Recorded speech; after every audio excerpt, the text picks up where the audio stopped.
Assalamualaikum warahmatullahi wabarakatuh. Kami dari kelompok 6 akan membahas mengenai bab 7 standar akuntansi.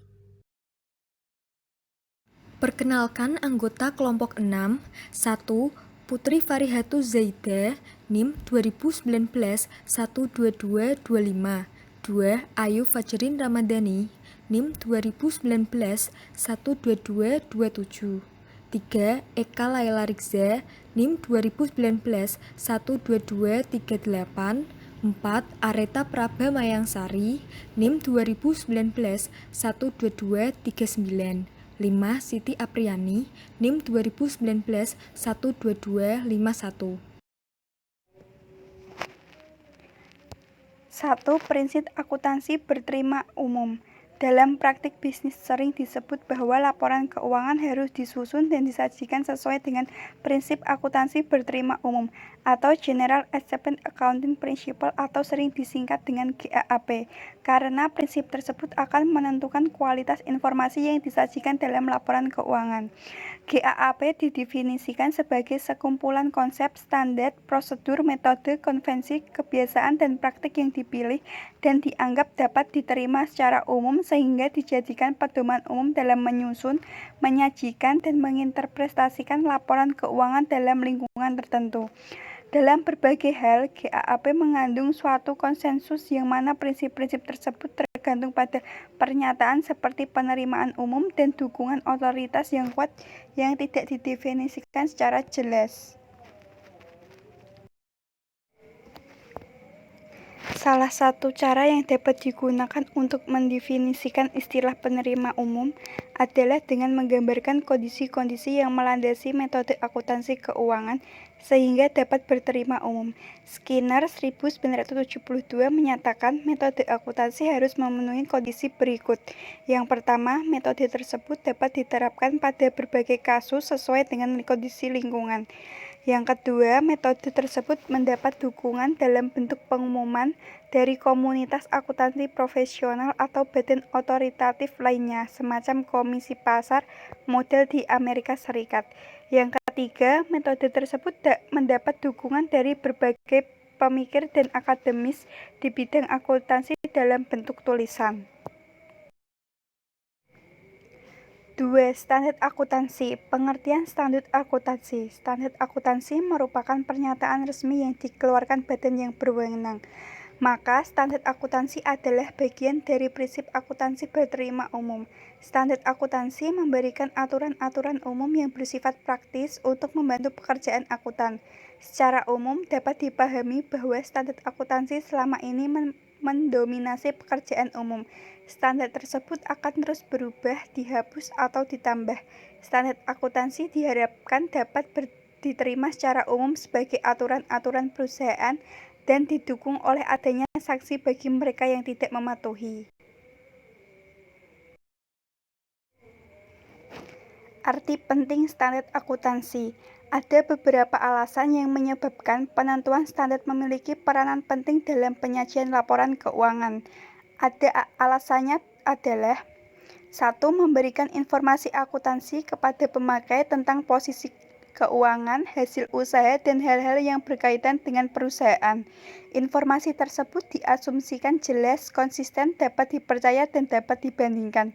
Yang kedua, memberikan pedoman aturan bagi akuntan publik untuk melaksanakan kegiatan audit dan menguji validitas laporan keuangan.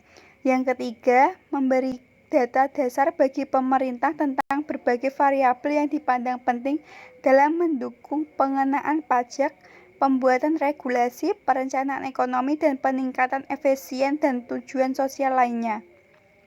Yang keempat, menghasilkan prinsip-prinsip dan teori bagi mereka yang tertarik dengan disiplin akuntansi.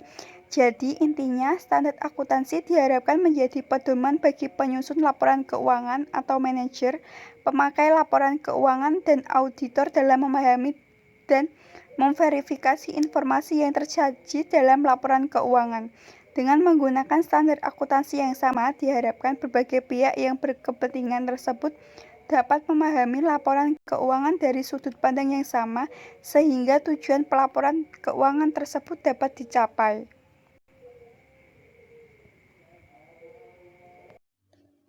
Pendekatan dalam penentuan standar. Menurut pendekatan agensi teori, kebutuhan terhadap standar akuntansi merupakan sesuatu yang bersifat kontroversial. Misalnya, beberapa peneliti berpendapat bahwa dalam mekanisme pasar telah terdapat media yang efisien dalam menyediakan informasi keuangan yang diperlukan pemakai. Atas dasar teori ini, pendukung pendapat tersebut mempermasalahkan kondisi mengapa diperlukan intensif untuk melaporkan informasi yang dapat dipercaya bagi pemilik. Untuk memecahkan konflik antara pemakai dengan manajer, maka laporan keuangan dapat digunakan untuk memonitor kontrak pekerjaan, menilai dan menghargai manajer. Lebih lanjut, perusahaan memiliki intensif untuk melaporkan secara sukarela di pasar modal karena mereka bersaing dalam sumber daya dengan perusahaan lain pada pasar yang kompetitif. Pada dasarnya, kegagalan pasar atau kebutuhan untuk mencapai tujuan sosial akan memaksa dilakukannya regulasi akuntansi. Kegagalan pasar dapat terjadi karena, yang pertama, keengganan perusahaan untuk mengungkapkan informasi karena perusahaan tersebut merupakan supplier yang memonopoli informasi. Yang kedua, adanya kesalahan atau kecurangan yang disengaja. Yang ketiga, informasi akuntansi tidak dihasilkan dengan jumlah yang cukup sebagai barang milik publik. Berikutnya, dua pendekatan yang digunakan dalam penentuan standar akuntansi. Yang pertama, pendekatan pasar bebas. Pendekatan pasar bebas dilandasi asumsi dasar bahwa informasi akuntansi merupakan komoditi ekonomi serupa dengan barang atau jasa yang lain. Atas dasar asumsi tersebut, jumlah informasi akuntansi yang disajikan akan dipengaruhi oleh kekuatan permintaan dan penawaran. Yang kedua, pendekatan regulasi. Pendukung pendekatan regulasi berpendapat bahwa kegagalan pusat atau asimetri informasi berkaitan dengan penyajian informasi keuangan bagi pihak berkepentingan dapat menurunkan kepercayaan investor. Masalah ini dapat diatasi dengan regulasi.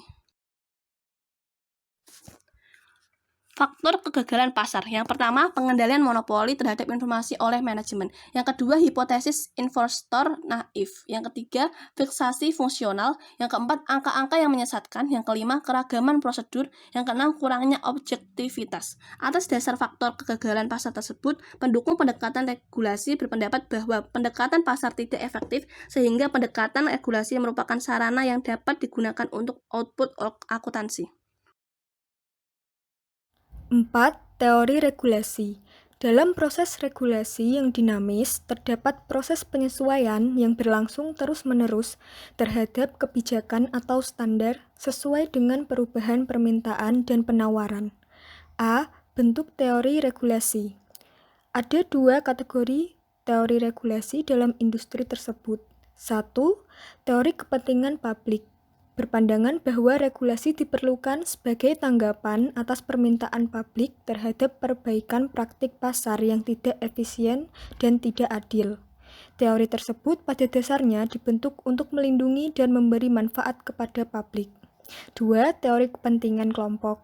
Regulasi yang disediakan sebagai tanggapan atas permintaan kelompok tertentu untuk memaksimumkan kemakmuran mereka. B. Siapa yang harus mengatur? Beberapa pendapat tentang siapa yang mengatur atau menentukan standar akuntansi dapat dilihat pada bagian berikut ini. Argumen yang mendukung regulasi sektor swasta. 1. Regulasi sektor swasta berkaitan erat dengan profesi akuntansi. 2. Suatu badan yang dibentuk oleh sektor swasta memiliki prestis atau kebanggaan tersendiri dan dapat diterima oleh masyarakat bisnis. 3. Oleh karena badan pemerintah beranggotakan birokrat, ada kecenderungan efektivitas persyaratan pengungkapan tambahan menjadi tidak sensitif. 4. Ada kecenderungan bahwa pihak pemerintah yang terlibat dalam badan tersebut bertindak untuk melindungi kepentingan publik atau melakukan tindakan yang merugikan profesi akuntansi. 5. Proses legislatif dan otoritas pemerintah mudah dipengaruhi oleh lobi dan tekanan politik dari pihak tertentu. 6. Standar yang dihasilkan pemerintah kemungkinan saling tumpang tindih dan dapat menimbulkan judgement yang beragam dari para pemakainya. Selanjutnya, untuk argumen yang mendukung regulasi sektor publik. 1. Badan regulasi sektor publik memiliki legitimasi dan kekuatan yang lebih kuat dalam hal pemaksaan standar. 2. Badan pemerintah cenderung susah untuk dipengaruhi oleh manajemen perusahaan dan kantor akuntan publik besar, sehingga dapat bekerja untuk menghasilkan pengungkapan yang lebih baik bagi konsumen. 3. Badan pemerintah dapat menjadi katalisator bagi perubahan. 4. Regulasi sektor publik muncul karena adanya motivasi untuk melindungi kepentingan publik. 5. Sektor swasta harus selalu diawasi dan dikendalikan karena tujuannya seringkali bertentangan dengan kepentingan publik. 6. Standar akuntansi memiliki pengaruh hukum dan melibatkan konflik kepentingan dari berbagai pihak, sehingga harus ditetapkan sesuai dengan aturan dan prosedur umum. Atas dasar argumen yang saling bertentangan tersebut, Wilmot, Paxty, Cooper, dan Law tahun 1987 mengajukan model regulasi yang berbeda. Mereka mengidentifikasi 3 kasus yang ideal, yaitu regulasi melalui pasar, pemerintah, dan masyarakat. Atas dasar 3 pihak tersebut, 4 model regulasi diajukan, yaitu liberalisme, legalisme, korporatisme, dan asosiasionisme. 5. Overload standar akuntansi. Semakin kompleks, kegiatan usaha menjadikan standar akuntansi yang dikeluarkan juga menjadi lebih kompleks, yang mencerminkan kompleksitas, transaksi dan peristiwa yang berkaitan dengan akuntansi. Akibatnya, timbul keluhan bahwa standar akuntansi mendorong bertambahnya beban dalam penyajian laporan keuangan, terutama pada perusahaan-perusahaan kecil. Berikut ada beberapa kondisi di mana mencerminkan adanya overload. Yang pertama, karena terlalu banyak standar, lalu ada standarnya karena terlalu rinci, tidak ada standar yang berjenjang sehingga pilihan sulit dilakukan. Kemudian standar akuntansi bertujuan umum gagal dalam membedakan beberapa hal seperti kebutuhan penyusun, pemakai, dan akuntan publik. Lalu standar akuntansi berterima umum pun gagal dalam membedakan entitas publik dan non-publik, laporan keuangan tahunan dan interim, perusahaan besar ataupun perusahaan kecil, dan juga gagal dalam membedakan antara laporan keuangan auditan ataupun non-auditan. Lalu kondisi yang terakhir yaitu karena pengungkapan yang berlebihan, pengukuran yang rumit, ataupun keduanya. Ada 3 faktor di mana dapat menyebabkan timbulnya overload standar akuntansi. Yang pertama, karena munculnya berbagai pertanyaan tentang apa yang harus diungkapkan dan yang tidak perlu diungkapkan. Di sini, akuntan mulai mengeluarkan begitu banyak standar yang cenderung mengabaikan pertimbangan atau judgement dan mengurangi permasalahan yang melibatkan prinsip akuntansi. Faktor yang kedua, alasan untuk melindungi kepentingan publik dan membantu investor dalam menghasilkan berbagai regulasi dan pengungkapan profesional serta pemerintahan. Lalu faktor yang ketiga, adanya keinginan untuk memuaskan kebutuhan berbagai pemakai yang memerlukan standar yang lebih rinci tentunya. Pengaruh overload standar akuntansi. Di sini ada beberapa pengaruh bagi akuntan, auditor, terus pemakai, dan juga manajer. Yang pertama pada akuntan mungkin akan kehilangan pandangan tentang pekerjaan real mereka karena data yang begitu banyak diperlukan dalam menyesuaikan dengan standar akuntansi yang ada. Lalu pada kegagalan audit, mungkin disebabkan kondisi di mana akuntan sudah kehilangan fokus audit dan melupakan prosedur audit apa yang baku. Kondisi ini menyebabkan adanya ketidakpuasan pada klien. Dari sini, pemakai mungkin juga bingung menghadapi jumlah dan kompleksitas catatan yang diperlukan untuk menjelaskan persyaratan seperti yang dikehendaki oleh standar yang berlaku. Manajer juga mungkin mengalami masalah yang berkaitan dengan jumlah dan kompleksitas standar yang ada. Manajer mungkin tergoda untuk meninjau kembali kontrak dan mengurangi praktik bisnis sedemikian rupa sehingga menyimpang dari beberapa standar akuntansi. Ada kemungkinan bagi manajer untuk merancang kembali terminologi teknis dari kontrak leasing dengan tujuan untuk menghindari kapitalisasi dan persyaratan standar yang berbelit-belit. Solusi terhadap masalah overload standar akuntansi. Di sini sudah ada evaluasi terhadap berbagai pendekatan. Lalu berikut inilah solusinya. Yang pertama, tidak adanya perubahan. Melakukan perubahan terhadap konsep GAAP menjadi 2 jenis, misalnya GAAP khusus untuk perusahaan kecil dan perusahaan besar. Lalu, melakukan perubahan GAAP untuk menyederhanakan penerapannya bagi semua perusahaan, menentukan pengungkapan dan pengukuran yang berbeda, melakukan perubahan terhadap standar akuntan publik untuk pelaporan informasi keuangan. Lalu solusi yang terakhir yaitu memberi alternatif bagi GAAP sebagai basis pilihan dalam penyajian laporan keuangan. Dari berbagai alternatif tersebut, komite menyarankan pemecahan overload standar dengan menggunakan pendekatan keempat ataupun pendekatan keenam. Artinya, aspek pengungkapan dan pengukuran diserahkan ke penyaji laporan keuangan sesuai dengan judgement masing-masing pihak berdasarkan kondisi perusahaannya. Dan yang keenam adalah ada pengembangan standar akuntansi internasional. Berbeda dengan pengembangan standar akuntansi suatu negara, di mana standar akuntansi pada umumnya adalah bagian dari undang-undang negara tersebut. Maka pengembangan standar akuntansi internasional oleh ISB unik. Karena internasional, maka tidak ada undang-undang berlaku secara internasional.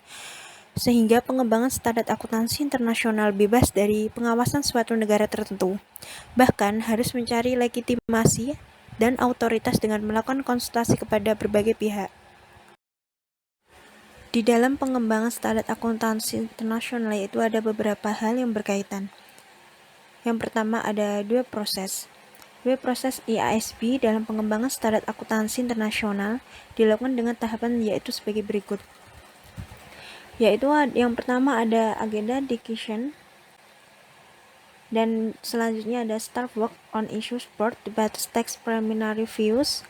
Selanjutnya ada preliminary views discussion paper exposed for comment, staff analysis response, board redeliberate the issues, exposure draft issued for discussion, dan yang terakhir ada tahapan staff analysis board redeliberate. Yang kedua ada discussion paper. Staf menyiapkan paper yang berkaitan dengan masalah dan kemungkinan solusinya. Paper ini disampaikan kepada board untuk mendapatkan umpan balik dan juga keputusan tentatif.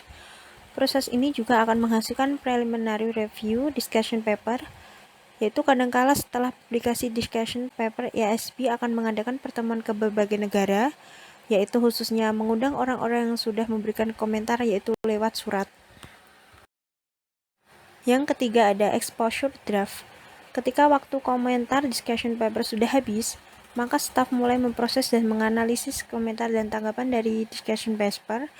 Tanggapan ini dimulai dalam website IASB agar para konstituen dapat mengaksesnya, yaitu biasanya board akan menerima ratusan surat komentar dan tanggapan.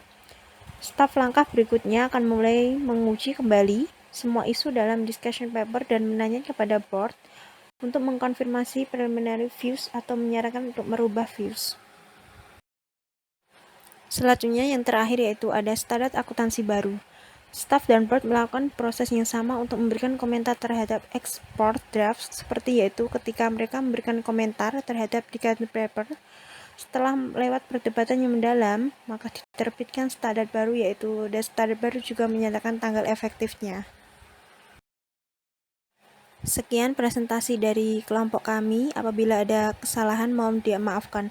Wabillahi taufiq wal hidayah. Wassalamualaikum warahmatullahi wabarakatuh.